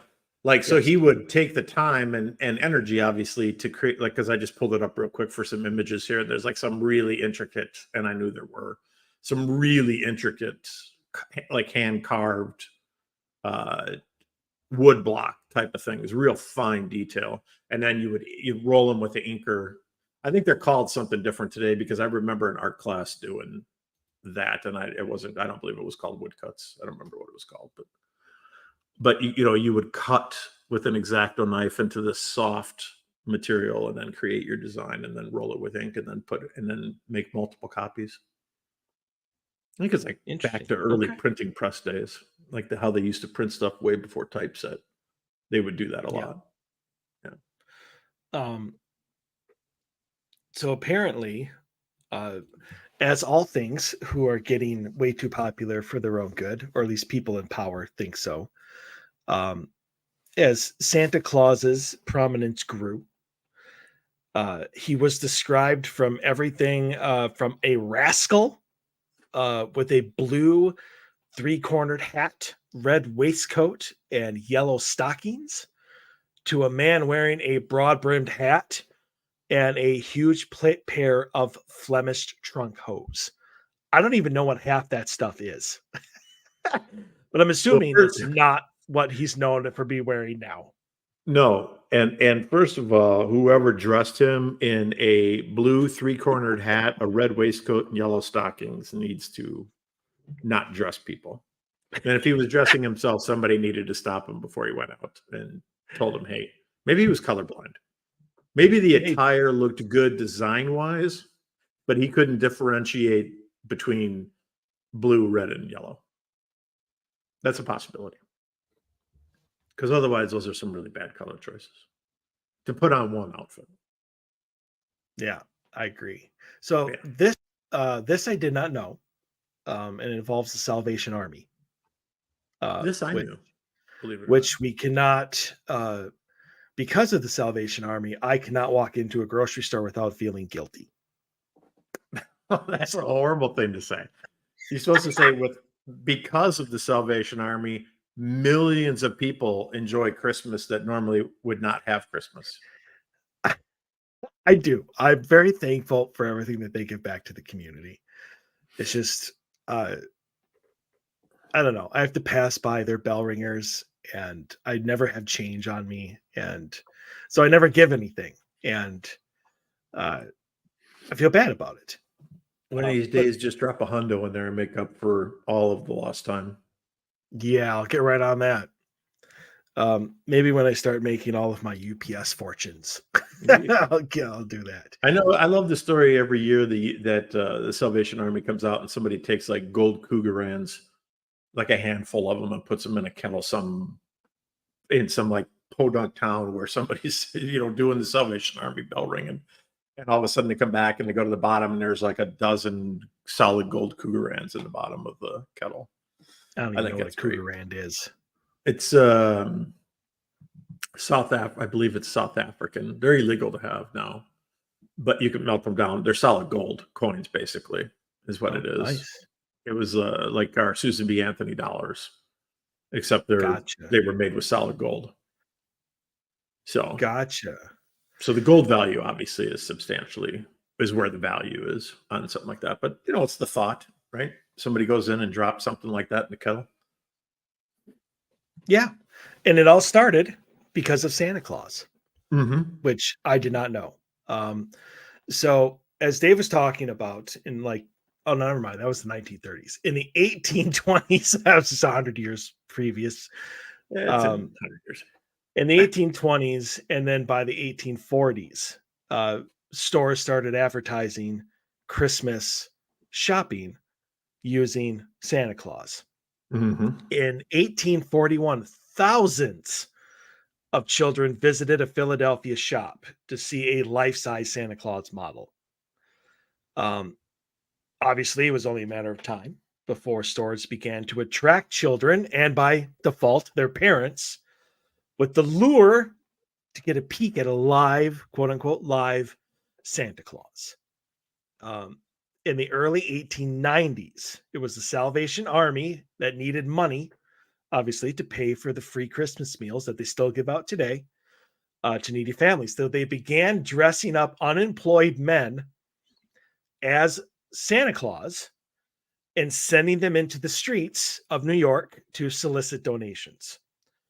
And obviously, with people familiar with the Salvation Army Santas, they have been ringing bells on the street corners of American cities ever since.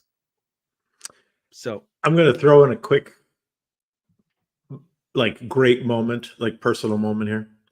One of the things that you don't see anymore, and I think you don't see it, and I think there's a reason why, but back in the day, and even in this, it was huge. It was probably on its way out when I was a kid. So it would have been hugely popular in, let's say, the 1930s. Let's say post-Depression through the late 50s, would be my guesstimate. That at the holidays, you would go downtown and look at the store display windows. Mm-hmm. And they would have these incredible sets, just these incredible animatronic angels and Santa and reindeer and train sets. And just we would go downtown Chicago, down to Michigan Avenue. That was at Christmas time. If you've never been to Chicago, or if you love Chicago and you've never been there at Christmas time, go down there at Christmas time, go down to Michigan Avenue and just take a stroll through there down by Water Tower Place and all the stores down there. It's just There's something really magical about Michigan Avenue at Christmas time in Chicago. But anyway, we used to go down there as kids, and it was dying out, but they would still have these absolutely amazing like window displays, and there'd be hundreds and hundreds of people like on the street, and that's all they were doing. They were just there just to walk up and down the streets and check out all the window displays with their kids. It was cool. Go to Water Tower Place, get some hot chocolate. Nice. It was fun. Yeah, it was fun. It was a good time. But But I miss that these days, and I think the reason is you don't see the big department stores like you used to see. no, it's all online It's a now. thing. Yeah, it's a thing of the past, regretfully. Yeah, You know, unfortunately, but 'tis the era that we live in. exactly. Even I saw Walmart is changing their name to represent their e-commerce. I'm like, I have whatever. I don't know what that is. So That's what I said. I'm like, whatever. You know, so are they calling themselves E-Mart now or what? no, they're just changing it to Walmart with no hyphen and dropping the last portion of their names. And I'm like, whatever. Just leave it Gotcha. alone. Yeah. Gotcha. All right. So we can't talk about Santa without talking about probably the most popular Christmas poem ever written. Obviously, 'Twas the Night Before Was the Christmas. night. Yep. Yep. What I did not know until I was reading this is that wasn't the original title. Mm-mm. The original title, which I absolutely love, An Account of a Visit from St. Nicholas. Mhm. I mean, it's something like, a lawyer would write to Sherlock Holmes. I'm like, let me tell you Yeah. this account I had with this individual. Yep. So it was written in 1822 by a man of Clement Clark Moore, who was an Episcopal minister, and he wrote it for his three daughters. He honestly was hesitant to even publish it, which surprised me, because why would you not? But still, if you wrote it for your daughters, Being judged well, I mean, I guess. Oh, well, that's true. as an That was one Episcopal of the. minister, if he was just a common Joe, probably would have not made any difference, and he'd have been sharing it with everybody he could share it with. But being that he was the leader of the church in his community, maybe he was worried about, who knows? I'm just guesstimating here, but maybe he was worried about them reading it and then judging him like, oh, well, you're the church leader. How could you, write something about How could you Santa believe in Claus? Santa and stuff? Yeah, or something This stupid guy like who's that. on the sleigh. Yes. Yeah. Yes. Yeah. That's kind of what I think. And it did actually say that he was initially hesitant to publish due to the frivolous nature of the subject. Yeah, which is kind of what I just said, but well, yeah, no, that's exactly what you just said. I was just saying that's actually in here. Yeah. This was his Morris poem was the first time it gave kind of a insight into what Santa Claus was going to look like. Like nobody really had any idea of what Santa Claus looked like until this poem. And it wasn't until 1881 when a political cartoonist, Thomas Nast, took Moore's poem and did the first actual drawing of, the portly guy with the red coat and the beard and the hat and, carrying the thing of toys and stuff like that. But it was also the first time Nast was the one who gave Santa obviously his bright red suit, the North Pole workshop, the elves, and even his wife, Mrs. Claus. So look at that. He didn't even have to court her or anything. He was just given. It was like married at first sight. Nothing wrong with that. That's true love. Yeah. Tell that to the people on the show. So I wouldn't because I don't watch it. That's okay. I also want to say before we get off 'Twas the Night Before Christmas that I have decided. And I was going to do this last year, and then I just ran out of time. So I'm going to do it this year. I will break in next Sunday evening at 7:00. I'm going to film it beforehand. but I'm going to have a reading of "Twas the Night Before Christmas." So I'm hoping to do, have a fireplace in our background instead of the swirly yellow, and it is only going to be on video. It's not obviously going to go up on Spreaker or iHeart. So you'll only be able to watch it on the 3 places that you can watch our live video show, which is Odyssey Files Radio on Facebook, Odyssey Paranormal Society on Facebook, and our Odyssey Files YouTube page. So I hope you will all join me for a little Christmas get together and reading of "Twas the Night Before Christmas" next Sunday night. Looking forward to it. I might not make it. I might. You never know. But you won't make it. but I think that's a great idea. Like I said, I was going to do it last year, and I thought about it at like 5:00 on Christmas Eve. I'm like, yeah, I'm not going to make that. Probably should have thought of that. Probably should have planned that a little sooner. Yeah. But good thought carrying it forward to this season. So yes. When I was reading all this stuff, I'm like, I really need to do it. Just an extra Christmas thing from me to you guys, whether you watch it or not. Season of giving. It is the season of giving, and I can't get you all gifts, but I can give you the gift of me. It's a hell of a gift right there. Ugh. More so than anybody will ever want. But I promise it's going to be amazing. So there you go. Right. Anyway, I will be here with my Santa hat, like I have on right now, and we'll get all up in the chimney for that.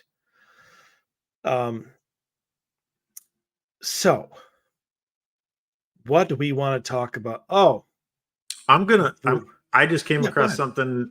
It's the best Grinch quotes. So there's a bunch of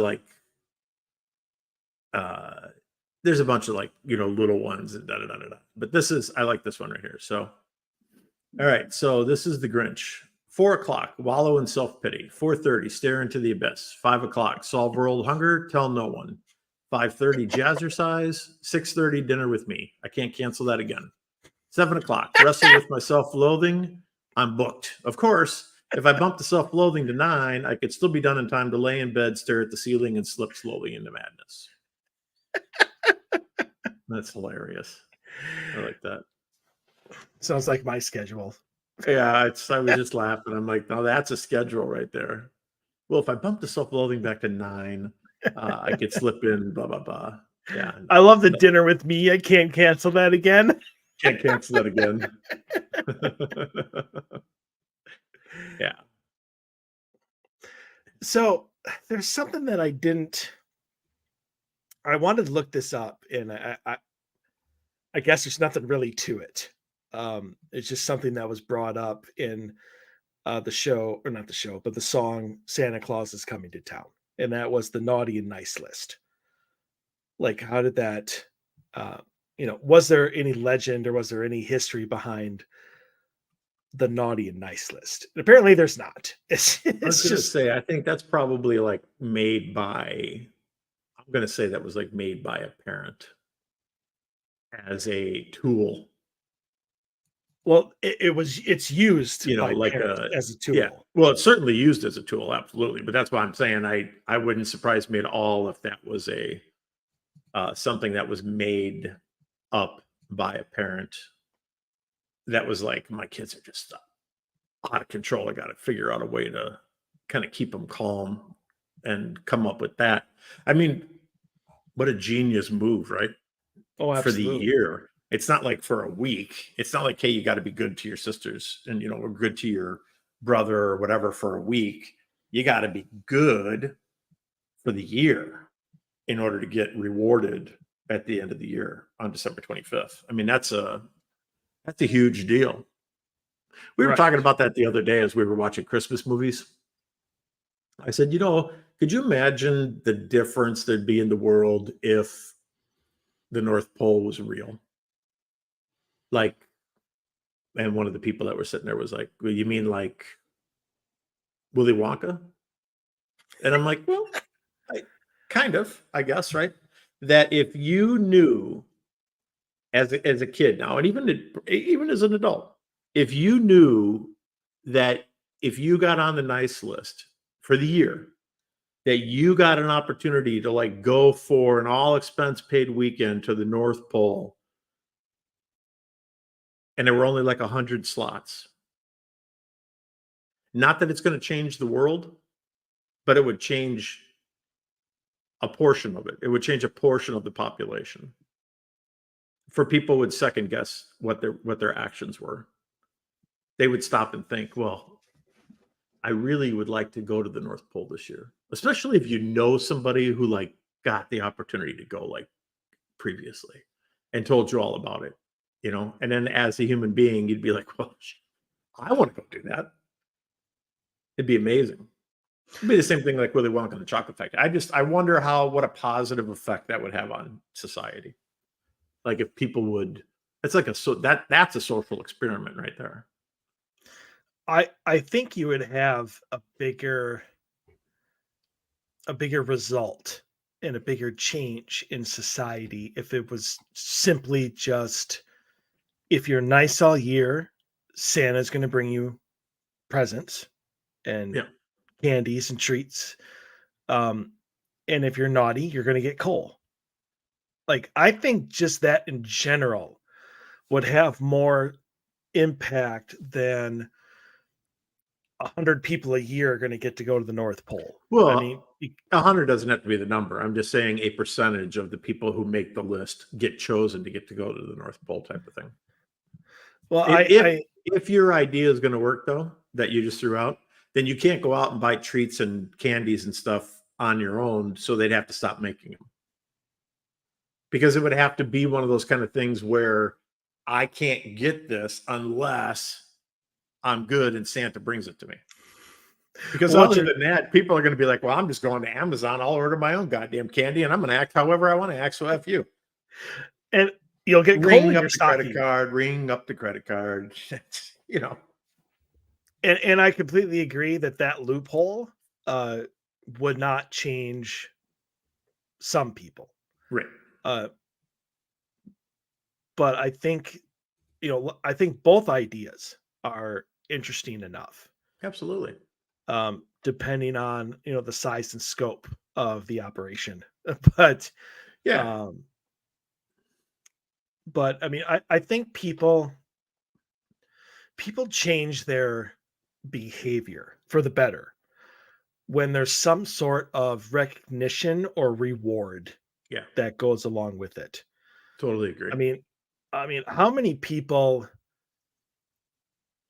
and this is anywhere, this has nothing to do with around here or California or Florida or New York City or whatever. But I mean, how many people steal and break into people's homes and do all just because, they're under the impression of, I deserve this more than you. Or, it's something instant gratification. I want it. And so I'm going to have it. Right. And if regardless of how I attain it, I'm going to get it. So, and if you could change that little mindset in a certain amount of people, right? I think that would have a lasting effect going throughout the years.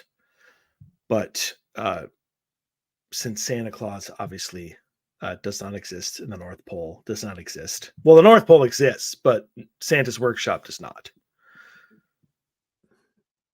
So, I thought you were going to come with something. Never mind. My disagreement, and that was silence in my expression. Oh, gotcha. So, all right.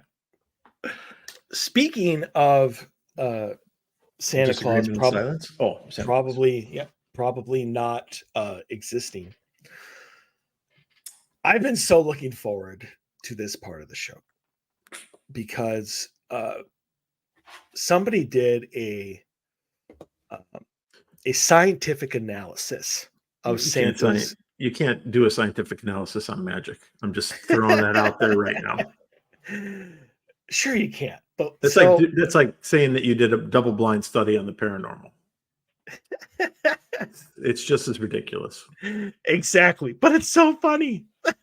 Go ahead. And it's not far off either. So, and of course, they, even in this analysis, they make generalizations. Let's assume that this is true. That sort of thing.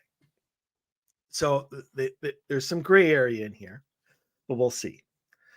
So just because this is so amazing, I'm just going to read it verbatim because it's not doing it justice by just paraphrasing it. Yeah, go for it. So it broke it down into different sections. So the first one is flying reindeer. No known species of reindeer can fly. I think you can make that assumption.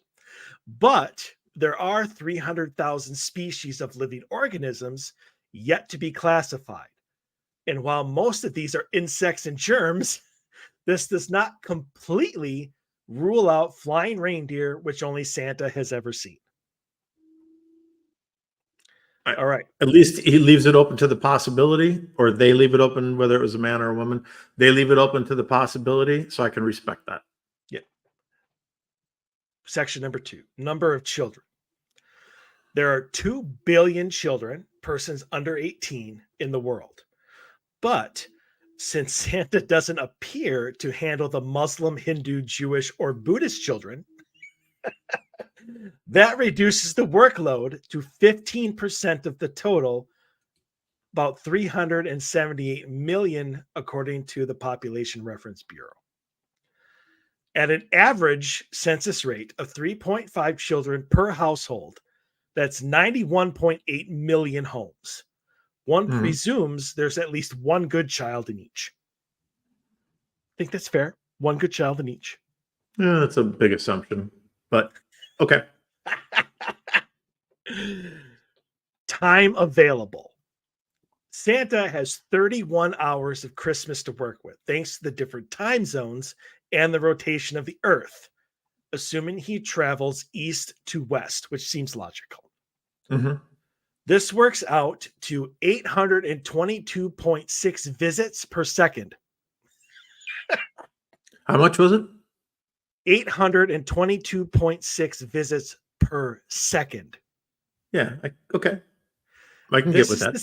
This is to say that for each Christian household with good children, Santa has 1/1000th of a second to park, hop out of the sleigh, jump down the chimney, fill the stockings, distribute the remaining presents under the tree, eat whatever snacks has been left, get back up the chimney, get back into the sleigh, and move on to the next house.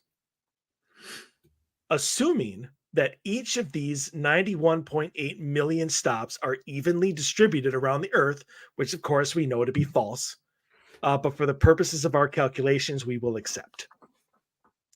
We are now talking about 0.78 miles per household, a total trip of 75.5 million miles, not counting stops to do what most of us must do at least once every 31 hours, plus feeding and etc.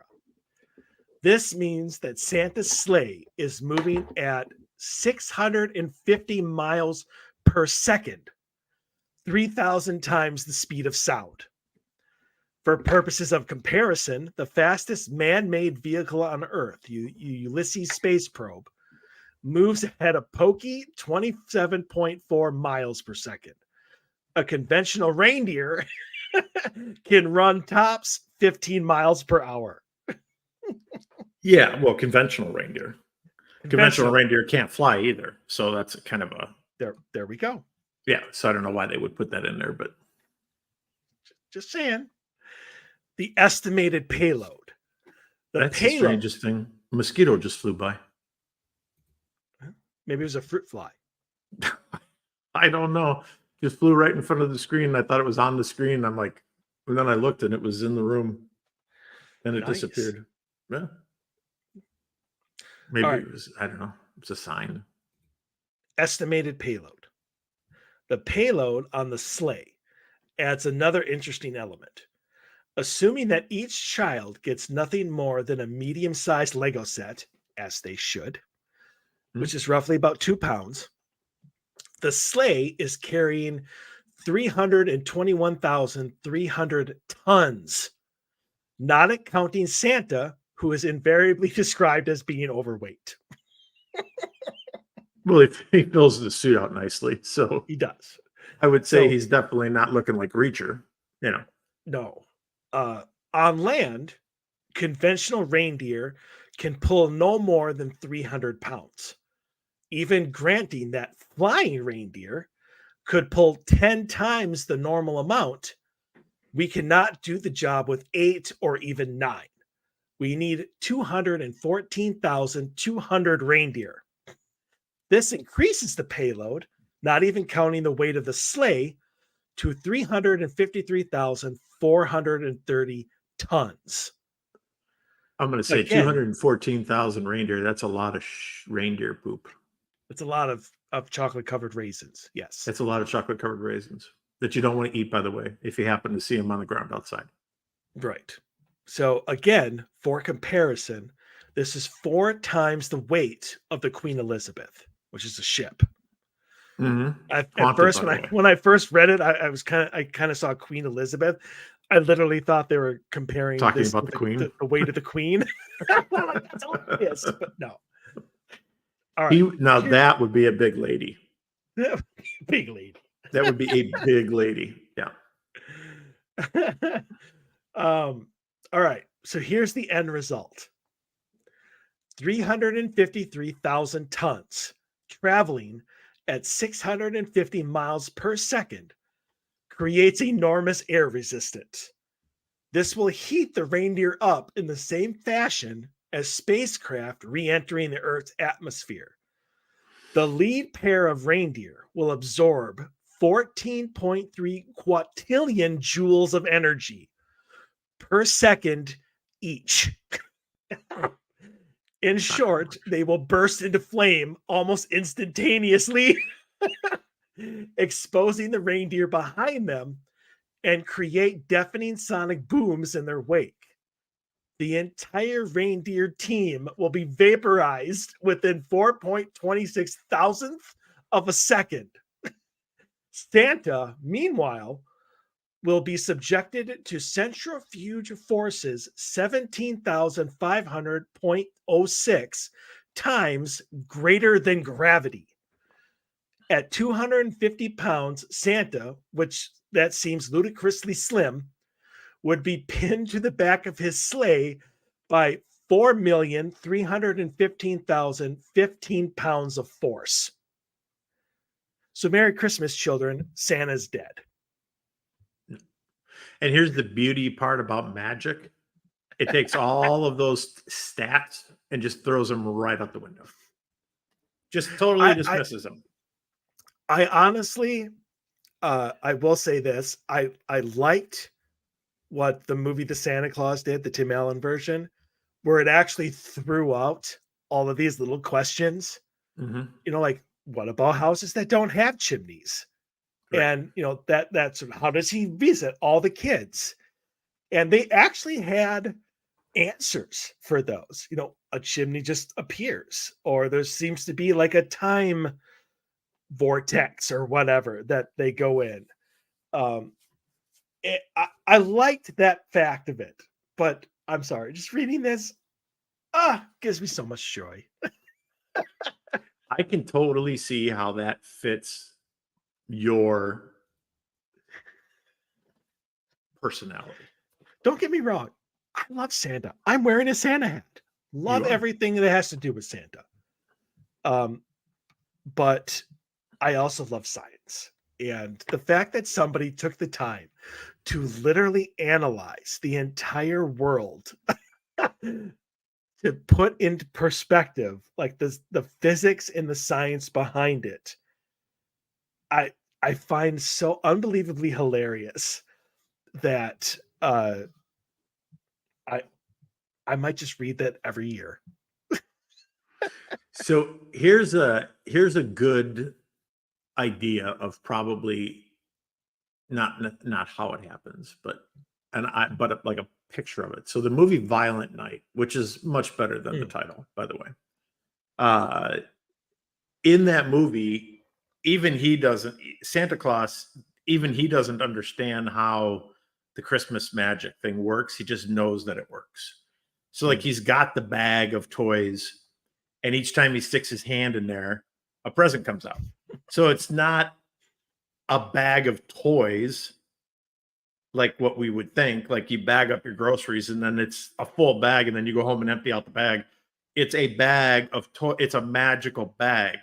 So he reaches in, he pulls out the toy. The toy is what the good child wants, like what is on their list of this is what I would like. Secondly, that movie does the best job I've ever seen of displaying a Christmas list. I think that does a phenomenal job of this magical scroll that he opens up the scroll and it scrolls a bunch of names and it's in red flames if they're bad. And then it's like these beautiful blue snowflakey things if they're good, and he opens it up and he takes a look, and it, like, if you're bad, there's a couple scenes in there. I don't want to ruin the movie for anybody, but there's a couple scenes in there like where a couple people are like really bad, and they open up the thing and one of them happens to be one of the bad guys, opens up the thing and he's like, what the hell is this? And he looks at it and it like lists all of the bad stuff he's ever done in his whole entire life. And that's why he's bad, which I thought that was like one of the best visual representations of Santa's list I've ever seen. I think they did a good job with that. So did you see the movie? I have not. I wanted to. I still want movie. to. Yeah, it's good. It's a lot better than you think it's going to be. Let's put it that way. It's a really good amazing story.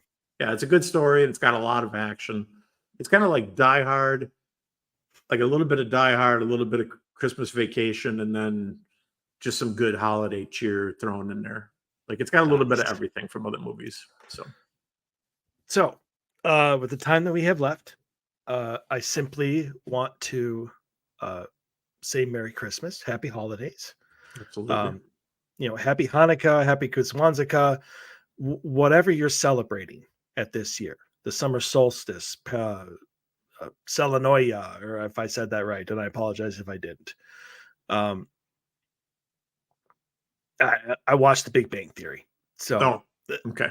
As I say, anyway, I've never even heard that, so I have no idea where you pulled that one from. But it's like the pagan version in this one. But whatever you're celebrating, whatever culture, whatever religion, whatever your goal is in this time, spend it with family, spend it with the people you love, the people you care about. If you're not in contact with the people you care about, reach out. And just, there's nothing wrong with wishing somebody Merry Christmas or a Happy Hanukkah. And try to just to do something nice for somebody. Whatever that takes. Doesn't always take money. Could simply be a wave and a smile as you walk down the street. Could be dropping a couple dollars in the kettle. Yeah. For the Salvation Army. I mean, that's, have a couple singles in your pocket when you run to the grocery store next time. And I mean, because that little bit, just that simple act of dropping a couple dollars in there to an anonymous family, somebody's going to benefit from that. Somebody's going to have a hot Christmas meal because you dropped $1, $2, $3, whatever, into a kettle. That's right. It's a simple thing to do to make yourself feel good. Absolutely. Last word, Dave? No, I hope everybody, and I'm just going to say depression this time of year can be brutal. So if you need help, reach out and find some help. Sure. Look back, find a good memory, build on the good memories, try to let the baggage go. I know it's a rough time of year for some people. And we've talked, we talked this whole 2 hours about happiness and joy and kids and family get-togethers and everything. But, there's that obviously that segment that needs that's lonely. And so find a reason to be joyful this year is my hope and my wish for you. Absolutely.